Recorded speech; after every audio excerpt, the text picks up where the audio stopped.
네, 오늘 하나님이 기뻐하시는 사람 64번째 메시지입니다.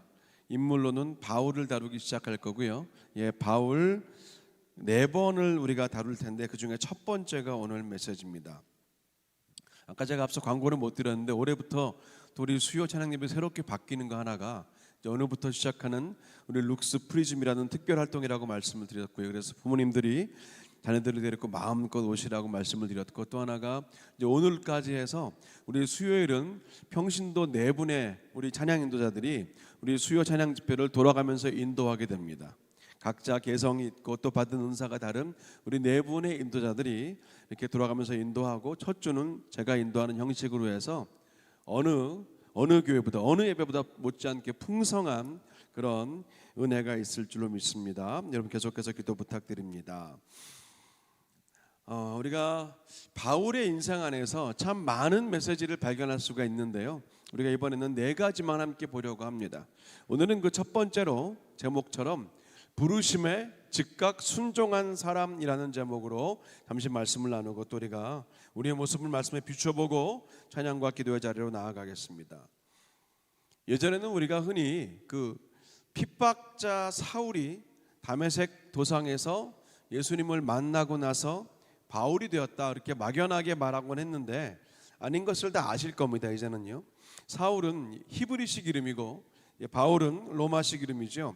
그래서 처음에는 유대인들이나 또 히브리적인 배경을 가진 그런 사람들에게 다가가기 위해서 사울이란 이름을 주로 썼고, 그 뒷부분에는 로마 사람들이나 이방, 헬라와 이방 민족들에게 다가가기 위해서 바울이란 이름을 썼을 뿐입니다. 그래서 사도행전 13장부터 이제 본격적인 이방 선교가 시작될 때부터 성경은 사울이 아니라 그 뒤로는 바울로 이름을 바꿔서 기록하지요. 편의상 이 4번의 설교에서는 사울 대신 바울로 이름을 통일하겠습니다. 이 바울이 성경에 제일 처음 등장했던 것은 오늘 읽은 9장 앞에 나오는 7장 말미부터 8장 서두에 처음 나옵니다. 유대인들이 이 스데반을 돌로 쳐서 죽이고 있을 때 그 증인들이 옷을 벗어서 바울 앞에 두었고, 그때 바울은 스데반의 죽음을 당연하게 여겼다라고 성경은 기록합니다. 당연하게 여길 뿐 아니라 교회와 성도들을 잔멸하기 위해서 성도들의 집에 들이닥쳐서 다 잡아다가 감옥에 넘겼던 사람입니다. 그리고 이제 바울은 9장 1절부터 예수님을 만나게 되고 부르심을 받고 그 인생이 완전히 바뀌게 되죠. 이 전환이라는 말, 바울의 인생이 대전환을 이루게 되는데 우리가 회심이라고도 하는데 헬라어 메타노이아라는 중요한 단어입니다. 헬라어로 메타노이아라는 말이 회심, 대전환이란 뜻이거든요. 단순히 생각과 마음을 고쳐먹는 게 아니라 마음과 생각의 틀 자체를 바꿔버리는 겁니다. 전 자동차는 잘 모르지만 경차를 타다가 누군가 아주 비싼 중형차 엔진을 선물로 받았단 말입니다. 그러면은 그 경차의 프레임 안에는 도저히 그 엔진을 끼워 넣을 수가 없겠죠. 그냥 차체를 바꿔야 하는 것과 마찬가지입니다. 틀을 바꿔야 한다는 것은 다른 말로 하면 이제 인생의 방향을 바꿀 때가 왔다는 말이죠. 어렸을 때 기억이 나요. 그 모든 가정마다 제 또래 어린아이들은 다, 남자아이들은 가지고 있었던 그 말, 바퀴가 4개 달린 그 말 장난감이 있었습니다. 플라스틱 말. 근데 그 말은 이렇게 방향을 바꿀 수가 없어서 직선으로 가거나 직선으로 후진만 할 수 있는데, 왼쪽으로 가려면 손으로 앞바퀴를 들어서 이렇게 옮겨 놓고 왼쪽으로 가고, 앞바퀴를 들어서 오른쪽으로 옮겨 놓고 오른쪽으로 가야 했던 그런 아주 원시적인 그런 장난감이었죠. 그러다가 이제 3발 자전거를 타게 되면서 새로운 세계가 열렸습니다. 핸들을 돌려서 방향을 바꿀 수 있었어요. 앞바퀴를 통째로 들지 않아도 핸들만 돌려서 방향을 바꿨습니다. 다른 차원이 열렸죠. 그게 바로 메타노이아입니다. 다른 차원이 열린 거예요. 똑같은 열심과 경험을 가지고 전혀 다른 길을 가는 것이 메타노이아입니다. 삶의 원동력과 엔진이 바뀌어버려서 이전 삶의 그 틀 안으로 다시 들어갈 수 없게 되어버린 것, 그것이 전환 회심이라고 하는 메타노이아입니다. 성경에 나오는 메타노이아의 삶을 산 사람 중에서 오늘 바울이 그 대표적인 사람이죠. 그날 이 다메섹으로 가던 바울의 손에 쥐어져 있던 것은 산헤드린 공회의 의장인 그 대제사장이 적어준 위임장이었습니다.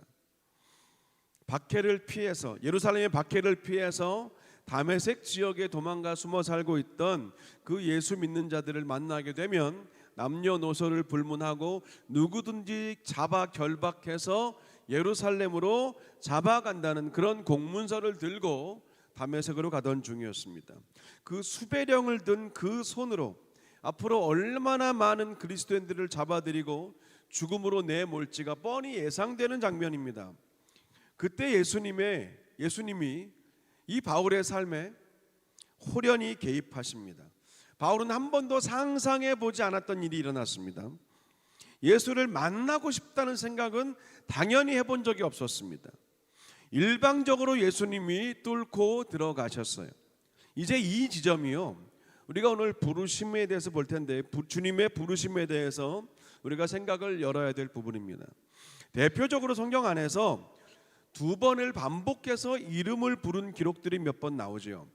구약에서 보면 하나님이 이 성전에서 어려서 살던 그 사무엘을 부르실 때 사무엘아 사무엘아라고 부르셨고, 또 장인 이드로의 양떼를 모세가 치고 있을 때 하나님의 산 호렙에서 하나님이 모세를 부르실 때 모세야 모세야 하고 부르셨고, 오늘 예수님이 바울을 부르실 때 바울아 사울아 사울아 하셨죠. 단순히 이게 이름을 중복하여 부른다는 의미를 넘어서는 겁니다. 이 부르심, 콜링이 중요한 것은 무언가 하실 말씀이 있다는 거예요. 우리가 콜링, 부르심을 생각하면 항상 같이 기억해야 될 게 불렀을 때는 이유가 있는 겁니다. 아무개야 부르면 네 그러는데 당연히 대답은 부른 이유를 말씀하시죠. 그게 하나님의 부르심입니다. 우리가 들어야 될 말씀이 있다는 겁니다. 사무엘의 부르심은 그 엘리 제사장의 가르침이 있었기 때문에 사무엘은 주여 말씀하옵소서 주의 종이 듣겠나이다 라는 대답을 했고, 거기에 따라서 하나님은 내가 이스라엘 중에 앞으로 한 가지 중요한 일을 행하겠다라는 그런 말씀을 하셨죠. 모세를 부르실 때도 먼저 이름을 부르신 다음에 모세가 대답을 해요. 내가 여기 있나이다. 대답을 하니까 하나님이 이리로 가까이 오지 말라. 내가 선 곳은 거룩한 땅이니 내 발에서 신을 벗으라라고 말씀을, 그렇게 대화를 이어가셨습니다. 근데 오늘 바울을 부르시던 예수님은 이름을 부르신 이후에 바로 그냥 곧장 대화로 들어가셨어요. 사울아 사울아 내가 어찌하여 나를 박해하느냐. 주여 누구시니까? 나는 네가 박해하는 예수다. 너는 일어나서 시내로 들어가라. 앞으로 네가 어떻게 행할지를 자세히 알려줄 사람이 있을 것이다. 자, 우선적으로 부르심은요, 주님이 하실 말씀이 있으시고 우리가 들어야 할 말씀이 있다는 것이기 때문에 모든 부르심은 그 주도권이 나에게 있지 않고 부르시는 주님께 있습니다. 주도권이 나에게 있지 않다는 말은요, 내가 결정하고 선택하는 것 그 이전에 우리를 향하신 하나님의 뜻과 계획이 이미 먼저 선행이 되어 있다는 말이기도 합니다. 분명히 바울은요, 날카롭고 강하고 탁월한 도구였습니다. 근데 그 이전까지는 자신의 강함과 날카로움과 탁월함을 가지고 그리스도인들을 박해하는 일을 했지만, 주님은 그 바울의 날카로움과 강함과 탁월함을 가지고 주님의 일을 하기를 원하셨어요. 그 원함이 있으셨기 때문에 부르셨습니다. 그 뜻과 기대가 부르심으로 이어졌고, 그리고 부르심을 받은 바울의 삶은 변하게 되었죠. 메타노이아의 삶으로 바뀌었습니다. 이 다메섹에서 그 다메섹 가는 길, 그 도상에서의 대화에서 우리가 집중해 볼 부분이 몇 가지가 있어요. 갑자기 하늘에서 빛이 바울에게만 비춰서 그가 땅에 엎드러진 것도 기이한 일이지만, 엎드린 그 바울에게 들렸던 소리는 어찌하여 내가 나를 박해하느냐였습니다. 사실 바울이 예수님을 박해한 적은 한 번도 없습니다. 당연하죠. 예수님을 만난 적이 없기 때문에 그렇죠. 나중에 바울이요, 고린도전서 12장을 기록할 때 교회와 예수님의 관계를 이렇게 말한 적이 있습니다. 몸은 하나인데 많은 지체가 있고 몸의 지체가 많지만 한 몸인 것과 같이 그리스도와 교회의 관계도 그렇다고, 그렇게 예수님과 교회의 관계를 푸는 적이 있었죠. 교회와 예수님이 한 몸이라는 말이고 성도와 예수님이 한 몸이라는 말입니다. 이 근거가 되는 장면이 오늘 장면이에요. 바울은 분명히 교회와 성도를 박해했는데 예수님은 왜 나를 박해하냐고 말씀하신 오늘 본문 4절이 바로 바울의 그 고린도전서 12장 말씀의 근거가 되는 시작입니다. 근데 원래 사실 바울은 그냥 율법적으로 자기는 옳은 일을 하고 있는 뿐입니다. 바른 일을 하고 있을 뿐이에요. 이교도들, 율법을 거스리는 기독교인들을 다 잡아들이고 그들의 세력 확장을 막는 것은 율법적으로 바른 일이었기 때문이에요. 근데 지금 갑자기 빛이 자기에게 비춰서 땅에 엎드려질 수밖에 없이 압도를 당하게 됐습니다. 도무지 납득할 수 없는 종류의 음성과 말이 들렸고 자신도 모르게 저절로 주여 누구십니까? 라면서 신적 존재에 대한 인정을 할 수밖에 없게 되었습니다. 누군지 묻는 바울에게 예수님은 분명히 말씀하셨죠. 나는 네가 박해하는 예수다. 일어나서 시내로 들어가라. 네가 앞으로 어떤 일을 하며 살아야 될지, 앞으로 어떻게 해야 할지 너의 할 일을 알려줄 사람을 만날 것이다. 그리고 바울은 일어나서 눈을 뜨려 했지만 볼 수가 없었습니다. 사람들의 손에 이끌려서 다메섹으로 들어갔죠. 마치 무덤 안에 계셨던 예수님처럼 바울은 3일 동안 아무것도 먹지도 못하고 마시지도 못하고 보지도 못하고 죽은 자와 같이 되었습니다. 우리가 이 장면에서 부르심에 대한 또 하나의 메시지를 보게 되죠. 언제 부르시는가는 부르시는 분의 마음입니다. 무슨 일 때문에 부르시는가도 부르시는 분의 마음입니다. 듣는 이들, 들은 이들의 선택은 하나입니다. 순종할 것인가 거절할 것인가. 예수님은 지금 바울을 강력한 빛으로 멈춰 세우셨고 엎드린 바울에게 이름을 불러주셨어요. 그리고 부르신 이유도 말씀하셨습니다. 여기에 대해서 바울은 즉각적으로 반응했고 그리고 순종했습니다. 일어나서 같은 길을 갔어요. 하지만 다른 길이었습니다. 같은 목적지 다메섹을 향해 갔지만 하지만 다른 목적이 생겼습니다. 눈이 보이지 않았습니다. 왜냐하면 앞으로 다른 것을 보고 살아야 됐기 때문에 어쩌면 3일간의 암흑이 필요했을지 모르겠습니다. 눈이 보이지 않게 된 것은 자의가 아니었어요. 바울이 택한 것은 아니었습니다. 그런데 성경을 보면 식음을 전폐한 것은 사실은 자의적으로 본인이 선택한 겁니다. 우리도 그렇죠. 너무 큰일 당하면 먹지도 마시지도 못할 때가 있습니다. 바울은 지금 이 순간 그날 그 3일 동안 자신의 지난 인생 자체가 온통 송두리째 거부당한 것 같은 경험을 했을 겁니다. 자기의 지식과 자신의 인생의 모든 걸음걸음들이 완전히 부정당하는 느낌이 들었을지 몰라요. 그래서 철저한 보이지 않는 암흑과 목마름과 굶주림의 비워냄의 시간이 필요했을지도 모르겠습니다. 그리고 그 3일이 지난 후에 바울은 마치 부활하신 예수님처럼 이전과는 다른 존재가 됩니다. 같은 사람이지만 바울은 다른 삶을 살게 되죠. 기억이 지워진 것도 아니고 지식과 능력이 사라진 것도 아닌데 전혀 다른 삶을 살았습니다. 이게 바로 부르심에 대한 즉각적인 순종이 주는 인생의 변화입니다. 물론 제가 이렇게 간단하게 말씀드렸지만 그 3일 동안 빛 앞에서 완전히 엎드려지고 예수님의 음성을 들었던 그 순간부터 3일 동안 바울이 얼마나 불편하고 참담했을지 우리가 충분히 상상할 수 있습니다. 지난 삶이 송두리째 부정당했어요. 자신의 가치관과 신념이 다 거부당한 겁니다. 지금까지 살아온 모든 걸음과 흔적을 싹 다 지워야 했습니다. 모든 관계들, 지금으로 말하면 모든 전화번호를 다, 연락처를 다 지워야 됐습니다. 그 3일 동안. 이게 바로 부르심에 대한 필요하고 정당한 반응이라는 거예요. 이 고통과 쓰라림이 있어야 부르심에 따라 살 수 있습니다. 이 과정이 없이 그저 입으로만 수박 겉핥기 식으로도 얼마든지 신앙생활을 할 수 있습니다. 사실 주님이 깊이 들여다보신다면 과연 우리 중에 이 부르심을 통한 메타노이아, 즉 전환과 회심으로 사는 성도가 얼마나 될지는 모르겠습니다. 부르심의 주도권이 우리에게 있지 않아서 그럽니다. 시기와 방법과 기간을 내가 정하지 않았기 때문에 부르심은 불편합니다. 그래서 대개의 경우 부르심은요, 이해가 아니라 반응과 응답을 요구하기 때문에 우리가 자존심이 상하기도 합니다.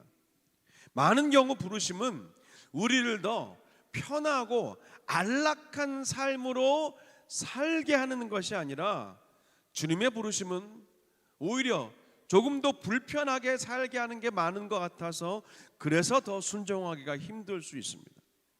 바울은 오늘 이 주님의 부르심을 받고 훨씬 더 불편하고 고통스러운 삶을 앞으로 살게 됩니다. 훨씬 더 어렵고 힘든 길을 가게 됩니다.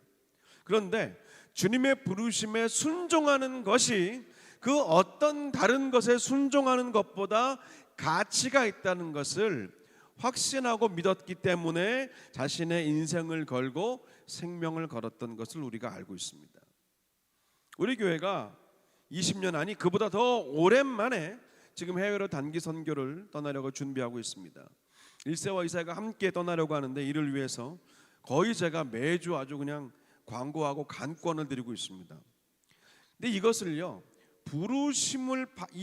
부르심으로 받아들여서 이미 결단하신 분들도 순종하신 분들도 계시지요. 짧은 기간 3박 4일밖에 아니지만 그것도 분명히 부르심에 대한 순종입니다. 단기 선교 기간과 장소를 내가 편한 때에 내가 원하는 곳으로 정한 게 아니었어요. 계획하고 예상하지 않은 그런 물질이나 시간이 더 들어가야 되고 편한 여행이나 관광이 아니라 불편한 선교지로 가는 것이기 때문에 사실 좁은 차원이지만 분명히 오늘 이 말씀에 의하면 그것도 부르심에 대한 순종입니다. 우리 모두가 바울의 그 삶을 따를 수는 없습니다. 당연하죠. 주님도 이해하실 겁니다. 그런데 때로는 우리 삶에 주님이 오늘 바울이 만났던 주님처럼 내가 전혀 예상하지 못한 때와 방법과 장소에서 우리 삶에 침투하시고 개입하실 때가 있어요. 전혀 예상하지 못한 때에 예상치 못한 말씀을 하실 때가 있고 생각해보지도 않은 일을 제시하시는 주님의 그 다양한 부르심은 여전히 바울만 아니라 오늘 사는 우리 모두에게도 우리가 이 땅을 사는 동안 계속해서 있을 겁니다. 그 부르심 앞에 우리가 어떤 결단을 하는가, 어떤 결정을 하면서 우리에게 주어진 이 남은 날을 살 것인가, 우리가 오늘 말씀 안에서 개인적으로 이 말씀을 받아들이셨으면 좋겠어요. 저는 오늘 이 말씀을 우리가 가지고 이어서 찬양과 기도 자리로 나아가고 싶은데요. 작년 10월 우리 성령의 바람 수요 특별 집회에서 말씀 이후에 나누었던 그 찬송인데 우리가 이 찬송을 앞으로 4주간 우리가 바울의 메시지를 다룰 때 그냥 설교 후에 계속해서 함께 고백하려고 하는데요. 이런 가사였습니다. 찬양팀 올라오시고요. 주님의 겸손과 주님의 눈물, 어려운 시험도 참고 견디며 어디에 있든지 무엇 하든지 끝까지 주님을 놓지 않으리. 이건 바울의 고백이었어요. 나의 가는 길에 환난과 핍박이 와도 두려움 없이 주님만 증거하리라. 나의 달려갈 길과 사명을 따라 은혜의 복음을 증거하면은 나의 자랑도 다 내려놓으며 기쁨으로 나를 드리리라. 나의 달려갈 길과 그 사명을 따라 은혜의 복음을 증거하는 일에는 나의 생명도 다 내어드리며 믿음으로 주를 따르리라. 이것이 오늘부터 시작된 그 바울의 삶에 계속해서 이어지는 주님의 부르심에 대한 바울의 순종의 결과이고 바울 인생의 마지막 자락에 주님께 드렸던 자신의 인생의 간증이자 고백이었습니다. 저는 지금 여러분과 우리 자신에게 순교를 요청하는 것은 아니고요. 하나님이 분명히 우리 삶에 개입하시고 침투하시고 우리 삶에 들어오셔서 부르실 때가 있습니다. 우리의 이름을 부르시면서 뭔가 하실 말씀이 있다라고 그렇게 우리에게 다가오실 때가 있다는 거예요. 그건 나이와 어떤 직분과 환경을 초월합니다. 하나님의 부르심은 우리 인생의 큰 여정 자체에 대한 부르심도 부르심이지만, 저는 순간순간 우리의 삶 속에서 주님이 우리에게 하시는 말씀도 얼마든지 부르심의 한 면입니다. 오늘 이 찬양을 통해서 다시 한번 또 기도 자리로 나아갈 때, 과연 내 삶을 향한 하나님의 부르심은 무엇이었나? 나는 그 부르심에 순종해 왔는가? 나의 지금 이 자리는 분명히 주님의 부르심에 순종한 것인데, 그렇다면 앞으로 또 나의 삶에 있어서 나를 부르시고 인도하시고 나에게 다가오시는 주님께 나는 어떻게 반응하고 무엇라고 답변을 드리며 어떻게 주님을 위해 살 수 있을 것인가? 여기에 대한 깊은 신앙의 고민과 믿음의 결단을 하시는 오늘 이 밤이 됐으면 좋겠습니다. 우리 같이 함께 먼저 이 찬양 같이 나눕시다.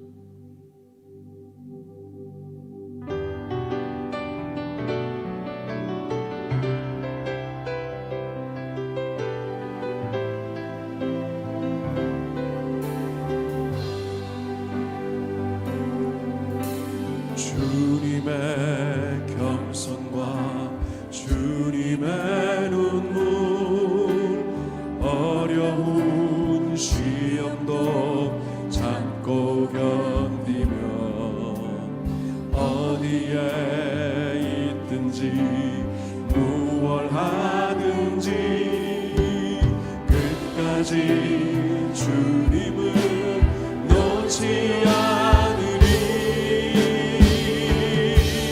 나의 가는 길에 환난과 핍박이 와도 두려움 없이 주님만 증거하리라.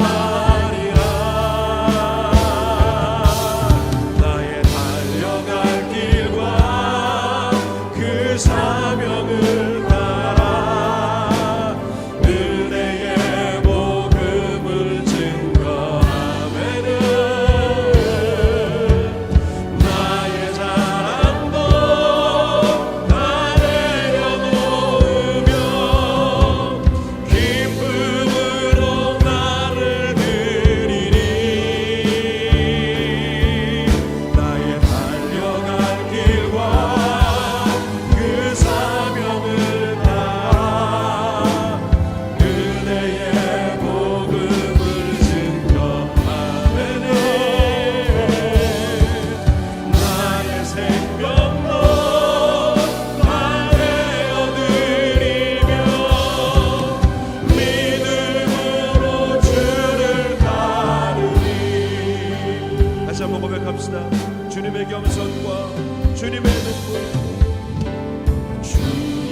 말씀 붙들고 기도합시다.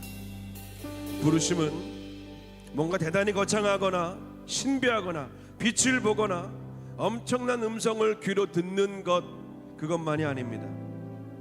우리의 마음과 생각과 영혼을 울리는 진동과 그 울림에서 시작됩니다. 우리의 삶의 걸음을 잠시 멈출 수밖에 없는 그 자리가 부르심입니다. 불편하지만 주님이 나에게 원하시고 말씀하신다는 확신이 있으면 그것이 부르심입니다. 익숙하지 않고 경험이 없어도 주님의 마음이 닿은 곳에 내 마음이 닿고 있다면 그것이 부르심입니다. 이 시간 기도하실 때에 여러분 자신을 향하신 주님의 여러 가지 다양한 부르심에 집중하시고 그 부르심에 순종하는 삶을 살기를 결단하면서 기도했으면 좋겠습니다. 부르신 분이 주님이시라면 부르신 분이 책임지실 겁니다.